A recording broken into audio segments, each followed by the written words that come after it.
মনে করেন মাটি কাটা থেকে শুরু করে আর রাজমিস্ত্রি পর্যন্ত জুতা সেলাই থেকে চণ্ডীপাঠ এমন কোনো কাম নাই যেটা আমি করি না। তোমার রসবোধ খুব চমৎকার বাবা। যাই হোক, আপনার মেয়ের হাসিও সুন্দর। তা তোমার পড়াশোনা কতদূর?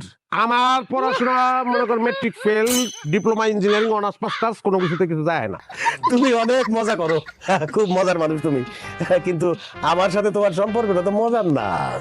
না আমি মজা করতেছি না দাদা, সত্যি আমি আপনার বাড়িতে মাটি কাটতে আইছি। ওই যে বাজারে জাফরের কাছে আপনি বদলা বুঝতেছেন না, বদলা কামলা নাই, মাটি কাটানোর লেগে আপনার লোক লাগবো।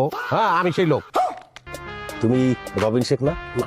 তোমার বাবা হাদানি শেখ না? না না না, ওই বসে রেছিস কেন? ওঠ! ওঠ তুই, মাটি কাটতে আইছস, তুই হেঁটে বসে রইছস, আবার এইসব কাপড় পরে আইছস, হ্যাঁ? ওঠ! হেঁটে বসে রইছ আবার, এই আবার এইসব শার্ট প্যান্ট পরা বদলার দরকার নাই, আমার দরকার লুঙ্গি গামছা পরা বদলা। তো পোশাক আশাকের সমস্যাটা কি আমি এটা বুঝতেছি না। শুনেন, আমার ছোটবেলা থেকেই আমি এরকম একটু পোশাক আশাকের ব্যাপারে